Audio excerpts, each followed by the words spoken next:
Hello friends, welcome back to another reaction video. और मैं हूं ज्योति। वेलकम करती हूं आप सभी का अपने चैनल में।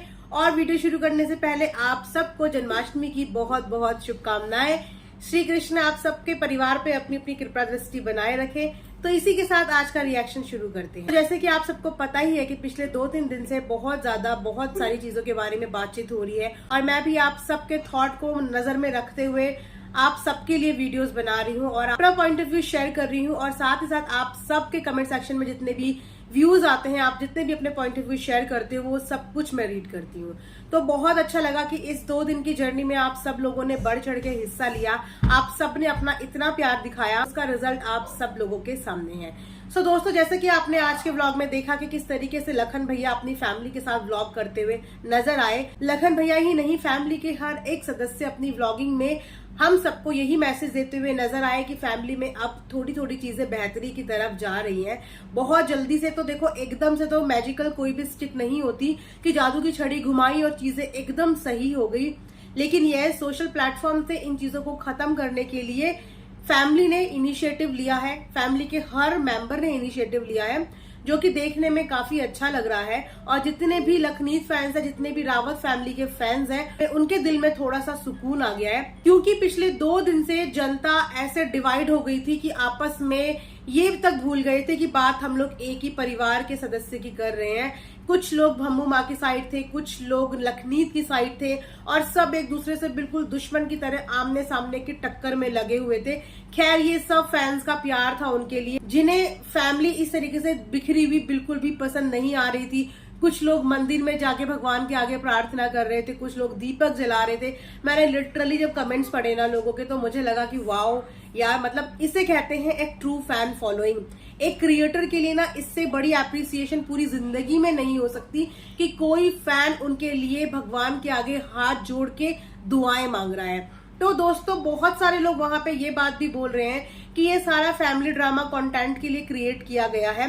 एक इमोशनल कार्ड प्ले किया गया, क्योंकि कहीं ना कहीं व्यूज थोड़े से ड्रॉप हुए थे, जिसकी वजह से फैमिली के सब लोगों ने मिलकर ये ड्रामा किया और फैमिली के हर सदस्य का इस ड्रामे में भरपूर रोल है। तो दोस्तों देखो, पहली बात तो मैं आपको बता दूं कि ये जो एनालाइज थी ना लोगों की, ये पिछले 1 महीने से पकड़ लिया था लोगों ने।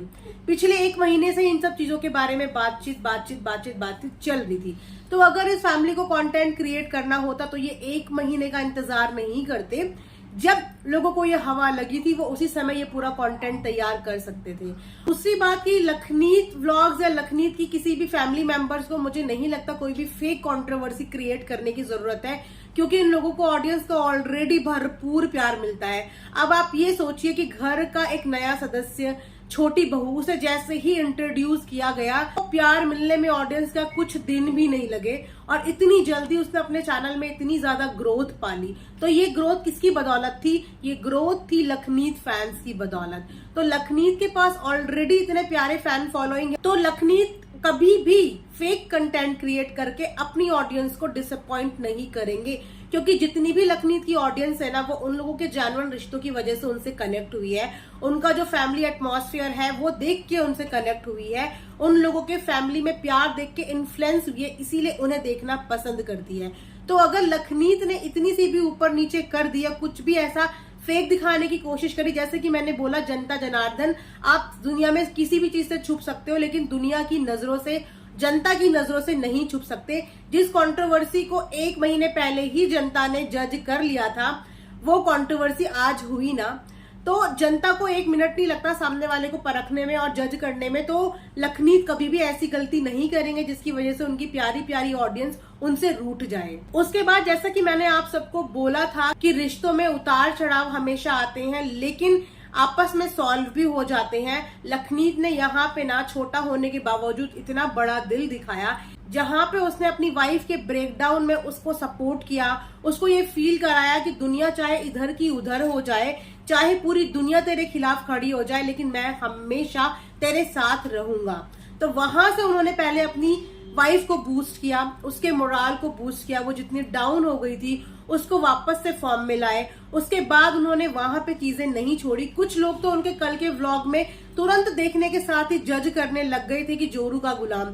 अगर वो बंदा जोरू का गुलाम होता तो वो अपनी मदर और फादर के पास दोबारा कभी जाता ही नहीं।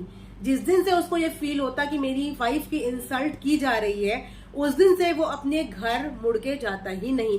वो दोनों के दोनों सेल्फ इंडिपेंडेंट हैं, वो अपना आराम से कमा सकते हैं, अपना आराम से खा सकते हैं, लेकिन फिर भी उसने अपने पेरेंट्स को मनाने के लिए कसर नहीं छोड़ी, चाहे गलती दोनों में से किसी की भी रही हो।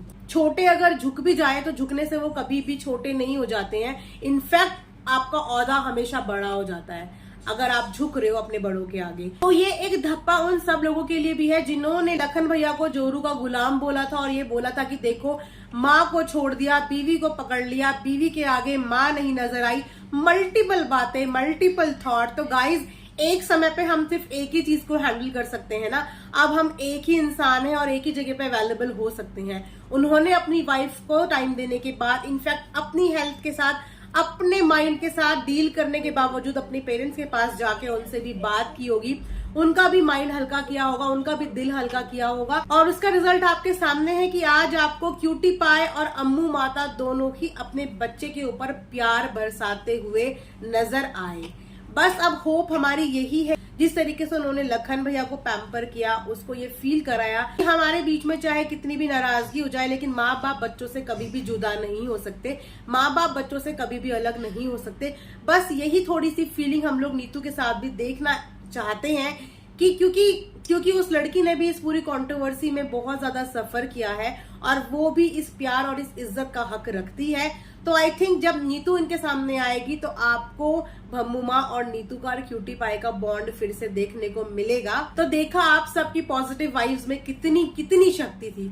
जितने भी लोगों ने फैमिली के डिफिकल्ट टाइम में अपनी इतनी सारी पॉजिटिव बातों के साथ बैलेंस बनाने की कोशिश करी, उन सब की मेहनत धीरे धीरे रंग ला रही है। बस इसी तरीके से आप लोग पॉजिटिविटी फैलाते जाओ और आप देखो कि एक पॉजिटिव मैसेज के अंदर इतनी शक्ति होती है ना कि सामने वाले को मजबूर कर देता है। आप ऑडियंस हैं और कैमरे में जितने भी लोग अपनी लाइफ आपको शो कर रहे हैं ना, वो आपके इमोशंस को नजर में रखते हुए सराखों पर बिठाते हैं। तो अगर आपके इमोशंस उनकी किसी भी हरकत की वजह से हर्ट होते हैं तो ये एक क्रिएटर की भी जिम्मेदारी हो जाती है कि हम अपनी ऑडियंस को बिल्कुल भी अपनी वजह से बुरा ना फील कराएं।